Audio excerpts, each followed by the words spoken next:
RTI Live News. Ask for right. RTI live news కి స్వాగతం. కొమరంభి ఆసిఫాబాద్ జిల్లా సిర్పూర్ నియోజకవర్గం బెజ్జూరు మండల కేంద్రంలో మండల అభివృద్ధి కార్యాలయం ఎదుట గ్రామ పంచాయతీ కార్మికుల అధ్యక్షతలు కార్మికులు ధర్నా నిర్వహించారు. అనంతరం కార్మికుల అధ్యక్షులు వసంతరావు ఆర్టీఐ లైవ్ తో మాట్లాడుతూ కాంగ్రెస్ ప్రభుత్వం మల్టీపర్పస్ రద్దు చేస్తానని, జీవో 60 ప్రకారం జీతాలు పెంచుతామని హామీ ఇచ్చి తమకి ఇబ్బందులు పెడుతున్నారని కార్మికులు ఆగ్రహం వ్యక్తం చేశారు.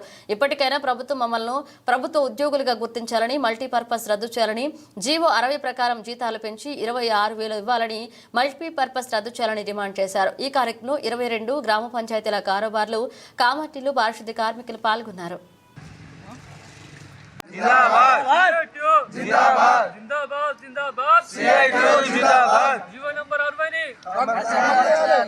జీవో నంబర్ అంటే 60ని మల్టీపర్పస్ విధానాన్ని రద్దు చేయాలి. మల్టీపర్పస్ విధానాన్ని రద్దు చేయాలి.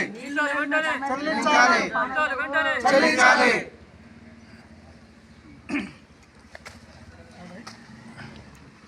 ఇంతకుముందు ప్రతిపక్షంలో ఉన్నప్పుడు కాంగ్రెస్ గవర్నమెంట్ ఏదైతే మల్టీపర్పస్ విధానాన్ని రద్దు చేసి మాకు జీతాలు 26,000 చెల్లిస్తానని మాట ఇచ్చింది. ఆ మాటని ఇప్పుడు తక్షణమే నిలబెట్టుకోవాలని మేము కోరుకుంటూ మల్టీపర్పస్ విధానాన్ని రద్దు చేసి జీవో నెంబర్ 60 ప్రకారం వేతనాలు చెల్లించి మాకు ప్రత్యేక గ్రాంట్ ఏర్పాటు చేయాలి, పిఆర్సీలోకి అమలు తీసుకోవాలని చెప్పి కోరుకుంటున్నాం. మీ డిమాండ్స్ ఏంటి? మల్టీపర్పస్ విధానం రద్దు చేయాలి, మాకు ప్రభుత్వం